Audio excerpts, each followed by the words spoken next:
Hello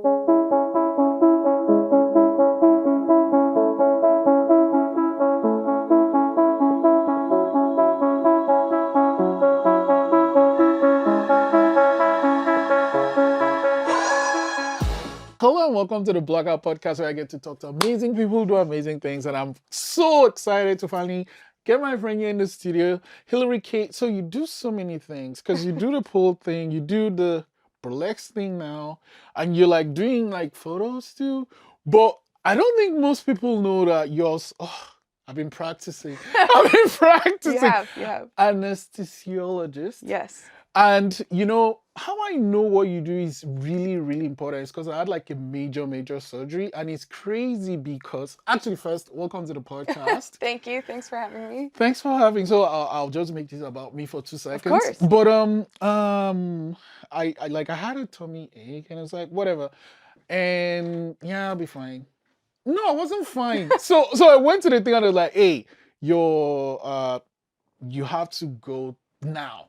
So they put me in, whatever, and then they got the doctor, and the doctor is like, yeah, man, everyone kept saying, like, how do you know it's painful? I'm like, yeah, I just felt like a tummy ache. And I'm like, yeah, are you sure? Because it's like, it's messed up, it messed my insides. So they had to do this major surgery. And I remember everything till getting on the thing. And then the person was like, oh, I just need you to do this. And you just count back down. And like, that was it. And I don't remember anything until I go to the other room. Yep. And it's like, what? Yeah. Like that time's missing. Yeah. So like, is that something you always wanted to do? How did you get into doing that? I wanted to be a doctor as long as I can remember, like since I was a little kid, but I didn't really know what an anesthesiologist was. And they've changed the curriculum a bit now, but when I went through med school, we didn't get a lot of exposure unless you sought it out. And so I kind of fell into it. We had part of our curriculum was you'd have these small group sessions with a tutor to lead the session. And we could pick electives, and it just so happened a tutor for one of my sessions was an anesthesiologist. And he was like, I don't have any student. And I was just like, that guy seems nice. And I did it, and then learned all about this area that seemed to be exactly what would fit my lifestyle. Like I want to be able to do global health.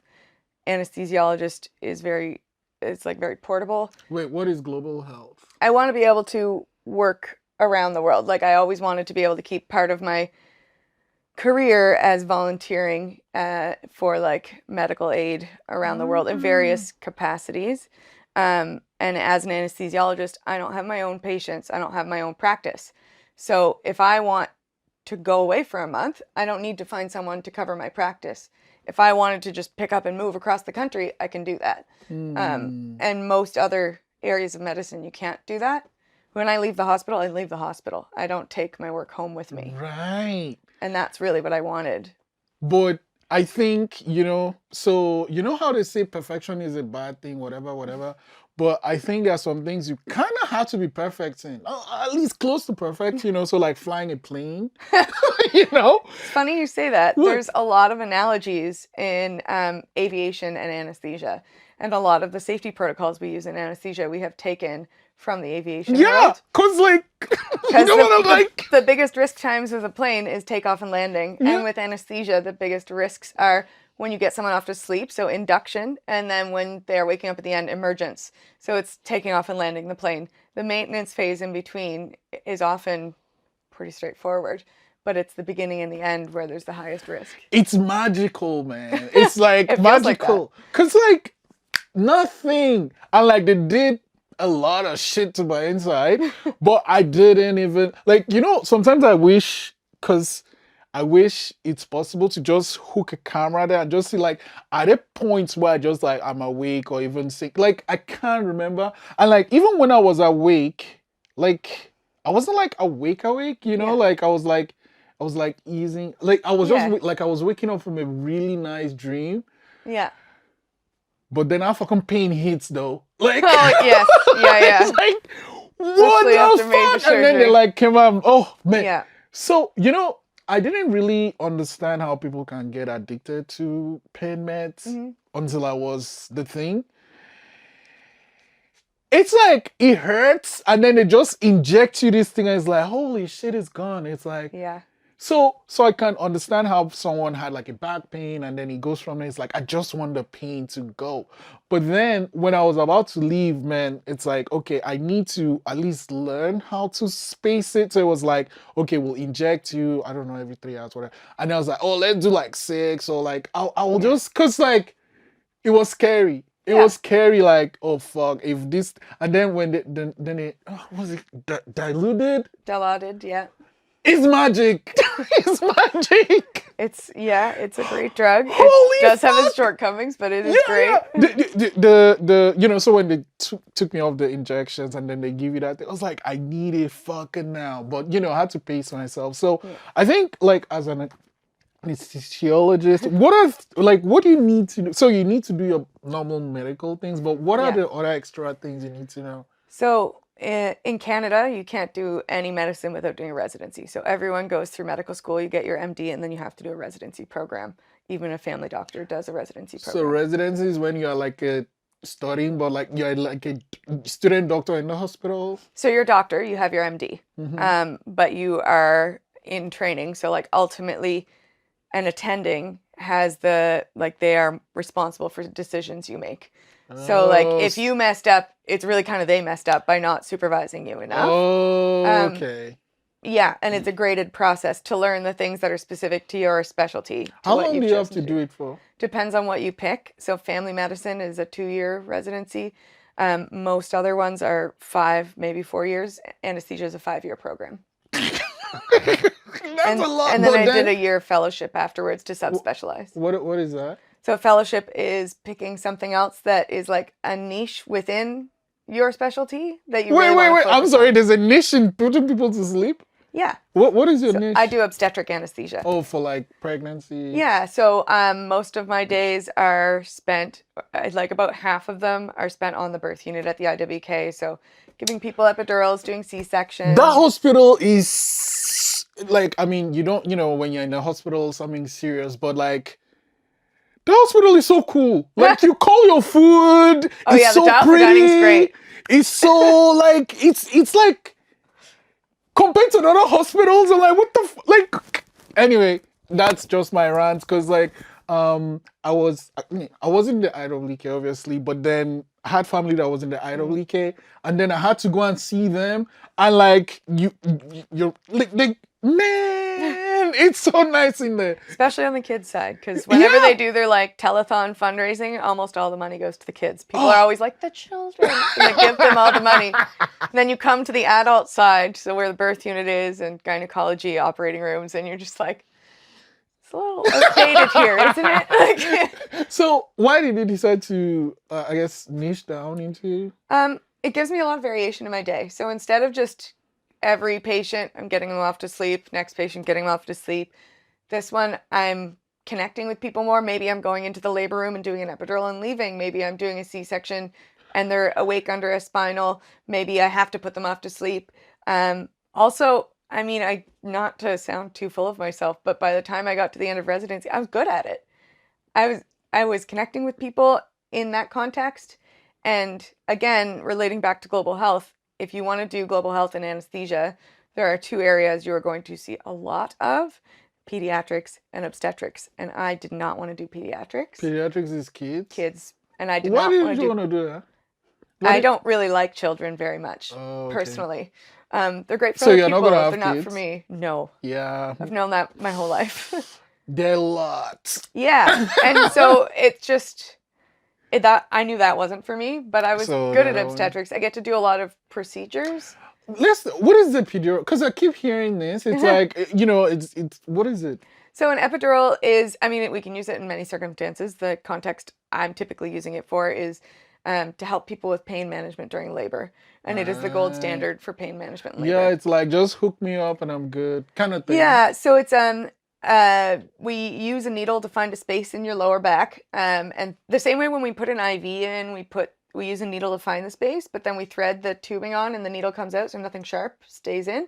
The same idea with the epidural. We're not leaving a needle in your back. We're not sticking anything into your spinal cord. We're just going to an area of tissue that's right before we'd get to the level of where the spinal cord is, not quite as deep. And we leave tubing in there, and then that tubing connects to a pump, which provides local anesthetic. So basically it bathes the nerve roots that supply the uterus in local anesthetic. So it helps take away that sharp pain from contractions. It doesn't take away the sense of like pressure.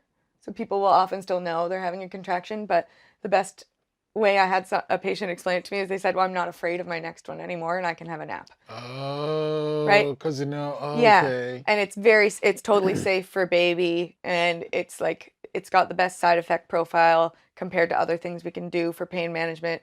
People have, in studies, people who are pregnant report the best rates of satisfaction with an epidural compared to other avenues. I mean, Yeah. yeah, because that's what I was like, just do this thing. Okay. Yeah. So, I mean, you do your med school, you do your 6 years to do this thing.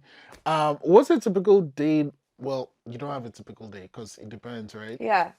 So if I'm on the birth unit, then I'd show up in the morning for morning handover, where the charge nurse, the obstetrics team, and myself will look at like the board, which is just a computer screen for us that shows each room on the birth unit and who's in there. And we go through it. That way we can kind of highlight like if the obstetricians are worried about anyone, or if there's something that they need me to be aware of. Mm-hmm. And like this person already had an epidural, but we don't think that their labor's progressing well. They might have to have a C-section, or this epidural isn't working so well, or something like that. And then I'm just around in the hospital in case they need me. So anytime someone else wants an epidural, or at the IWK, we don't have an adult ICU. So if a patient gets really, really sick, anesthesiologists are also like acute care, critical care specialists. And so often they'll ask us to help them out while we kind of bridge the gap of getting someone from the Halifax Infirmary to come and help us, or arrange for a transfer to the ICU there or at the Victoria General. Mm. So we're part of the peripartum team. Like we're part of the team that takes care of people around having babies. Wow. And if they need a C-section, I go for the C-section, all that sort of stuff. If I'm in a regular operating room, which I do a few times a month as well, so like maybe I go to the other hospitals, you show up in the morning, usually that starts like 7:30, that the patient has to be in the operating room. So you go a little early, get your room set up, see the patient, do your assessment, bring them in the room. And it's just like, bring one patient in the room, give them the type of anesthetic that's required for that surgery, then on to the next one, then the next one. That reminds me. So I was talking about being perfect, and like, you can like kind of wing most things, but I don't think you can wing flying a plane. I don't think you can wing doing what you do. Like you have to be like. I don't think you can wing it, no, but there is no such thing as a perfect anesthetic. It doesn't exist. I mean, I think for me, the fact that you can like make someone just, and then just, it's like as close. It's a lot of power. Yeah, it's as close as. It's part of the things I love about it is you have to take. So a surgeon might, not always, but sometimes they've seen that patient a few times. They've had time to build a rapport, met them in the office or something like that. The patient knows them. Patients don't know me. Mm. I have minutes to meet someone, gain their trust, and during a time when they are feeling at their most vulnerable. Mm-hmm. I have to gain their trust, get them to like understand that I have their best interests in mind. I'm going to do what's best for them to get through whatever is happening to them. And that quality over quantity was really notable for me. That was one of the things that really drew me into anesthesia as well. Mm. I found it really impressive to see other people doing that. But having the like long-term continuity of like knowing someone over many months. It's like, I mean, I could take it or leave it. That's not as big of it, but like being able to gain trust in a short amount of time and be that like reassurance for someone. Here's something though, with all this knowledge, you've had surgery. Yeah. So like, do you ever feel the need to be like, is this person doing that thing to me, or just okay, it's your turn, just take like, kind of, if I know how to like, do you not like you're supervising the person, but do you ever have that feeling like? Well, I had surgery I've only had it once 3 years ago, and I picked which of my colleagues I wanted to be my anesthesiologist. Oh, you could. Well, it's weird because you're like, you have to pick a colleague that's gonna see you semi-naked, right? Like Oh, I had right, surgery right, on my right. hip, so I was like, Oh. who am I okay with this, right? And I mean, I don't really care, but there's some people that you just wouldn't feel great about. Yeah. And then there's just different styles that people have, and again, who you have that relationship with, because you have to fully trust them. And I trust all of my colleagues. I would happily have any of them take care of me, but you do tend to wind up picking someone when you're going to have a surgery. And the only request that I had for my colleague was like, I had two pretty silly things. Well, one wasn't silly. I'm like terrified of vomiting. I hate throwing up so much. So often anesthetics can make you feel nauseous after. Oh. And so I just made sure that my colleague knew how afraid I was of vomiting, that I really wanted to prioritize. There are different things we can do if someone has risk factors. And I was like, even if I don't have the risk factor, I want all of the things because I'm so afraid of throwing up. Please give me all the things. What is the fear about? Like, I don't know. It's like a phobia. Oh, okay. I hate every second of it. Like you or seeing someone? Me, I don't care. Oh, okay. I see patients throw up all the time. Right. I don't like experiencing it. And I mean, nobody does, but I'm like, it is uncomfortable. It will induce panic for me. Oh, yeah. Wow. Okay. And then the other thing was, so when people are asleep with a breathing tube in, you have secretions in your mouth, like spit and stuff, and we have to suction those out without getting too in depth of it. There are reasons why, but we have to suction that out with a suction catheter before we take the breathing tube out and wake you up. And sometimes people are also really snotty. And I said to my colleague, I was like, if you use the suction catheter in my nose, don't put it back in my mouth. It doesn't really matter, right? Like it's all the same. Because it's all connected. But I was just like, I just don't want to be thinking that in my head. That was I was like, if you put it in one, don't put it in the other. That's fine. It's clean, but right. yeah. Okay. So it's silly. Okay, fine. I've been talking about this thing because, after I had my surgery, I was like, wait, I know this person. I'm going to just download all these things. But I think one last one before I ask about all these other things you do is, what do you love about what you do? Oh, I love being able to reassure people and like get them through, like I said, their most vulnerable time. It's also really great, even though I don't want to have kids, I understand how important that is to other people. And so even during the worst times of the pandemic, when things were really like terrifying for everyone, and I think working on the birth unit was really protective for your mental health, because even when the world was falling apart, you were witnessing people every day having, like, for them, the most joyful moment. And that rubs off. It has to, right? Even though I'm like, I wouldn't take joy from having a baby, but seeing other people experience it is really powerful. And getting people through, when childbirth is a scary thing, and it's a very risky thing. And modern medicine makes us think that it's fine and it's natural, but when left on our own devices as humans, as a species, we're not awesome at it. Like, things go wrong. Yeah. And it's terrifying for people because all of a sudden things can change really fast. And being able to be that person, reassure someone, we've got you, we're taking care of you, we're taking care of your baby, like, we're going to get you through this, is awesome. And taking care of people's pain. I get marriage proposals sometimes. I get, like, people are so thankful to see me walk in the room. Yes, I love it. It's cool. It's I don't like, I will never forget the name of that medicine because I will not take it unless I have to. Yeah.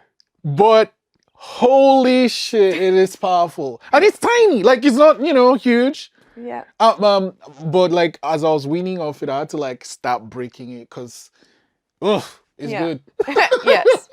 Okay, so you do all these things and then you like have the burlesque and the pole dancing thing. Like, which one came, like, why did you even start doing it? Because, like, I'm thinking, I mean, I know you say when you leave the hospital, that's it. But you still need a lot of time to be able to do all the things you do on the pole to get to the like skill level you are. Yeah. I have a problem with like collecting hobbies, and I always have. And so I wind up doing so many different things that really I have a hard time with time management. But I got into pole dancing in like just after my first year of med school. Oh. Oh wait, you're like med school. Med school is not bad enough. I'm gonna find something to do. No, it was because I was trying to go to the gym and it was boring. Like, and I couldn't get into a routine that I would stick with because I was just bored. And I saw a YouTube video of Felix Kane, who was, I think it was the 2009 or her 2008 video when she won Miss Pole Dance Australia competition. She then went on to work for Cirque du Soleil for many years and then had quite a significant injury and now has rehabbed and gone back to pole. She has her own studio in Australia. But there's this one video of her competition piece where she won and she is jacked. Like, and I watched it and I was like, I had no idea the human body could do that. And I want to try. And so I tried it and I was hooked. And yeah, that was 15 years ago. Wow. This summer. You were doing it kind of like as a form of working out or? Yeah, it was a hobby for fun. I primarily do it for exercise. While I did my residency in Ontario, and while I was there, I wound up teaching for a little bit more as a result of people asking me to teach. I was a student at my friend's studio and students there were telling me I should teach and she was asking me to teach and she was just starting her studio. And so she, starting any new business, I could tell that she didn't have much time to be at home with her young kid and her family. And I said, I'll teach a class as long as you understand that my call schedule at work comes first. So if I have to be on call, then you'll have to teach it. But otherwise, I'll teach it. You don't need to pay me. I'll just take studio time whenever I want it. Like it was like a trade-off. And at that stage in her business, that was the only way she would have been able to have other instructors. Mm-hmm. So it wound up being like mutually beneficial. I don't have time anymore to teach since I moved back to Halifax. I just haven't had the time to. How do you teach someone to do all those things though? Like, do you have to hold like? Sometimes spotting is certainly a part of it. Yeah. Because like I look at those things and like first off you have to be strong. Not to start. What? You get strong by doing it. I didn't start off doing crazy tricks. Right, obviously. Yeah. So it's just like with any sport. Yeah, you can say, oh, I see people doing all these crazy cool things. How on earth would you start? Everywhere starts at the beginning, right? Like you don't just automatically start at the like Olympic level, at the varsity level. Yeah. At the you learn it. You go through the steps. You crawl, you walk, you run. Yeah. Okay, so you have all these cool things, and I didn't even know you needed all these things because like don't need it. Oh, okay. You don't need it. Okay. Grip aids are a tool that you can use. So on the pole's made of metal for the most part. I mean, some you can have silicone. Do you have a preference or? Yeah, I like a brass finish. Like the metal is brass. Looks kind of brown goldenish. Yeah. Why? So the main sort of finishes you'll find on a pole is stainless steel, chrome, brass, and powder coated, which is kind of like this isn't quite right, but the closest I can say is like kind of like car paint with the shiny finish. Mm-hmm. And so the three metals, they have different porosity, right? Like to get into like the science of it. And that's going to affect the friction, and everyone's skin type is a little different, and the environment you're in, the humidity can be a little different. For me, I find that stainless steel, I can't get a good grip on it. Like I just slide all over the place. No matter how much I'm squeezing, I'm sliding. And brass, I stick to. It's just what reacts best with my skin. Powder coated is like the next level. Like I'll stick, but if I try and slide during a transition, it will also rip my skin in the process. So it's too much for me. Yeah. Whoa. Yeah, I don't like powder coated. Wait, so how did you try? Yeah. You try them all at different stages. So you were like, no, I don't want to rip my skin and then stick to this one. And I have like friends that are the opposite of me. They can't stick to brass And so I'd say chrome is kind of in between brass and steel, and like steel's the best for them and brass is terrible. It's all like Right. kind of your skin So chemistry. you cannot try till okay. Yeah. So, and like often, you know, you can't change what a studio has. Every studio doesn't offer all of them. Oh, So you it, kind of just have to use yeah, what many is. years I had to just train on steel. So I've noticed there's like poles that stick to the wall, like, you know, the ceiling, Yep. whatever. But then there's one that's just hanging kind of like it doesn't have an end. Yeah. So there's stage poles, which is like a stage with a pole on it and there's no top. And so they'll have a bit of wobble, Mm. but like that base is really heavy. And also it has Ah. legs that can extend out. So if you were going to be doing really intense power moves, you'd put the legs out. You can also get weight plates to go underneath it to stabilize it. Okay. So you get used to using a stage pole. You get used to the fact that there's going to be a bit of wobble, and that's okay. It sometimes looks weird, like people watching it think that's unstable, and it feels weird to get used to it. But once you trust that, like, It's fine. I am not going to be able to move this over, then it's fine. Yeah, I saw someone using it in America's Got Talent. Yeah. And I was like, oh, this is Yeah. weird because I'm just used to it kind of like sticking up there. Yeah. And you know, it's funny because like I found out that it isn't like hooked up there. It's just like Pressure pushes, mounted. Yeah.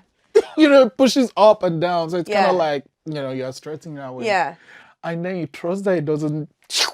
At home, you do have to check it like on a regular basis to make sure it hasn't gotten loose. Oh, okay. My pole space at home is on the top floor of our house. And so that means the roof is above the top of my ceiling. And so during seasonal changes, you know, like sometimes houses will kind of contract or expand a little. Oh. In fall and in spring, I have to pay extra close attention right, to check it. So you don't fall. Because have you had a bad fall from? I've had some bad falls from the pole, but I haven't. And I've had my pole fall down, but not the two together. Oh, like, usually when my pole has started to go, it's more that the base moves out a little, okay. and I notice and stop. It does drop. I haven't had the pole go down. Some people have. I've been lucky.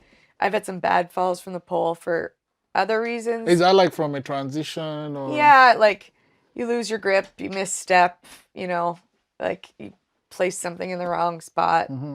Things happen. Okay, so the grip.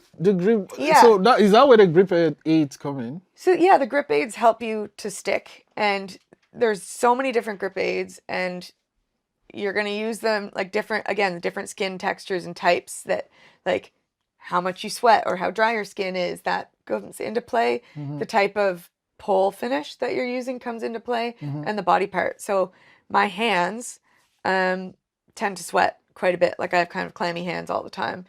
And so I use, this is actually for climbing, like for mountain climbing. Oh. Originally, it's an antiperspirant for your hands. So just, and then the sweating kind of stuff. Yeah, actually, and that's what it's intended for. I find it gives a bit of tack when I put it on. So my body, I would use, these two are pretty similar. This one's just in stick form, so it's easier. They're wax-based. I tack, or this is from a company called Pole Poised. So they're wax based. So if I put those on my hands and then my hands get warm, what's going to happen to wax? It's going to get slippery, right? Yeah. So it doesn't help me with my hands. My legs, you don't put gloves on. You use it sparingly. Okay. But it creates enough tackiness, and you can kind of feel it if you want. It creates enough tackiness that it helps you stick. So it's almost kind of like powder, like a creamy powder, if that's Sort of, yeah. And then this one is Dew Point, which is a spray. And I think that it has, glycerin is one of the main ingredients in it. So again, I use this on my body. Depending on the time of year, I might use the like wax-based ones if it's cooler or less humid and my skin's more dry. And then this if it's more humid. Again, depending on what pole finish I'm using. And so the glycerin just helps give you that extra tackiness on your legs or on your body that will help you stick. And I guess, okay, so let's talk about like a routine. How does that work? Is it the music first or the routine first? Oh, some people are very all one way or all the other. I tend to be probably a little bit more the music first, but I do kind of blend them. Sometimes I just have a concept that I want to do. But I can't do it without having the right song. Like I'm not very good at being given a song and choreographing something to it. The choreography process is very slow for me. I do a lot more freestyle work. But like when I would compete or perform, I typically would be choreographing those. Why did you decide to compete? I've always been a competitive person. I I love the environment of competing and getting feedback to be like, how can I make this better? And like, obviously I like winning. That's really nice too. Yeah. Yeah, I really What was like it. the first award, like, what prize, I guess? Oh, like, what was the first competition you won? Yeah. The first competition I won was in Ontario. It was, I'm trying to remember the year. I want to say maybe 2014, like pole. Mm. And it was a combination of like Vertical Love, which was a group that I don't know if they're still running, but started while I was there. Some of the people in the pole community that I knew in Ontario started it. And they paired up one year with pole sport organization that primarily runs in the States and has branched out to some other countries. Mm-hmm. They did 1 year running together, and I think that I was second in that. And then the next year, Vertical Love did on their own, and I got first in that. But the very first competition I did in pole was 2013, and that was the regionals for Ontario of the Canadian Pole Sport Fitness Association, but I didn't place. How did it, like, what's the rate, how was the scoring system? It's always different. Every competition is different, and every competition is looking for something different. So like PSO, for example, they have different, like, the different divisions aren't just skill level, they're also like, some are dramatic divisions, so there's going to be more of a focus on the story that you're telling than there is on the technical. Mm-hmm. And then some of the divisions are more focused on the technical. Mm-hmm. So you really have to, like, if you want to compete, you should really look into, like, what is this competition? What are they looking for? Is that what aligning with what I want to do? Mm. Because if you really want to get up and compete because you love telling a story, and that's really the most important thing to you, and then you enter a really technical competition, they don't give a shit, really. Well, I mean, a little, but they don't care much about your story. Mm. But if you don't have your technique right on, then, like, maybe in the end you're going to feel really disappointed that you, like, poured your heart and soul into something, but that just wasn't what that competition was for, right? So they're all different, and a good like most competitions will give you access to an example scoring sheet beforehand, so you can kind of see the breakdown of, like, you'll be scored out of this many points, this many is for this category, this many for this. Mm-hmm. And so you should be able to get access to that, and, like, there should be clear indications of, like, what would be things you get points taken away for, things that might disqualify you. Points taken away for? Some competitions might have, like, oh my god, it's already difficult. Why are they adding that layer of difficulty? Well, I mean, just about any competition is going to have things like that, right? God damn it. Yeah. Okay. But you can also perform in pole, and you can go to showcases that aren't competitions. So you can still have the experience of performing and that, like, backstage environment that's really something special, supporting each other without being judged. Not everyone likes to be judged, right? And so you don't have to ride it on. I like competing and being judged. I love showcases as well. Some people really find the judging and the competitive aspect to take away from their enjoyment. Too much. Okay, so burlesque, what is it? How did you decide to get into it? Or is there any correlation between the two? I mean, I think there's definitely some like connection between the two. You know, if there was a Venn diagram, there'd be a bit of overlap for sure. Both of them have gotten and have very many deep rooted and ongoing ties to sex workers and sex work industry, right? Burlesque is, in our society, way more accepted than sex work is. And so I've heard Kjipuktuk is one of the really well-known burlesque performers in the area, and I like the way that she phrases it by calling it sexy work. Because burlesque performers have that more kind of, like, societal approval, a little bit less stigma, but ultimately it is still taking your clothes off for an audience. Mm. And so I think with both of those sports, or like not sports, but both of those art forms, it's really important to acknowledge where the roots were and pay homage to that. Like pole dance would not, as we know it today, would not be what it is without strippers. It wouldn't be. And I haven't been a stripper, unless you count burlesque, which some would, but I haven't been like in a strip club trying to hustle and get my money that way, which is a totally different experience than I do burlesque for fun. Mm. A lot of people do burlesque as their job and one of their main sources of income. For me, I'm doing it for fun. I don't need that. I use the money that I get when I perform from tips. I use that to like, funnel back in and fund building a costume, but it's not my income I'm living off of, right? Mm. So I don't have that level of risk that is inherent to a lot of these. Mm. And so I think it's really important that I make a point of supporting sex workers and advocating for them. Mm-hmm. I also try to do so in my role as a physician, because that's part of global health, is the same way that feminism seeks to have like equity for everyone, not just for women. Global health isn't just trying to improve healthcare in countries other than my own. It's trying to get equitable healthcare for everyone. So looking out for, communities that are marginalized from the healthcare system, even if it's in our own backyard, that is global health, right? And that's what I kind of like relate the two. So I don't hide at work that I'm a pole dancer or burlesque performer. I think it's important for people like me who have the privilege to be able to have still my job security, Mm-hmm. to be able to say that. How did you start with the burlesque, and what was your first showcase? So burlesque, a few years ago, like before the pandemic, I used to do pole at Ines Studios, and they would run this Spinning with the Stars event. That was like a fundraising event for Mental Health Nova Scotia. So they would take a few of their performers, or like students, instructors, whether they were pole or they also do other circus arts, and we'd pair up with a local like Hali famous person. And one year I did it with a couple of drag performers, Cynthia Stilts and Joe, who is now at Manny Dingo in Toronto because they moved. And then the following year, I had two people that I could pair up with.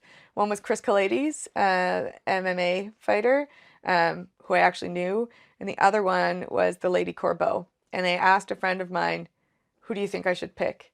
And they were like, "The Lady Corbeau is a good friend of mine. You two are going to hit it off."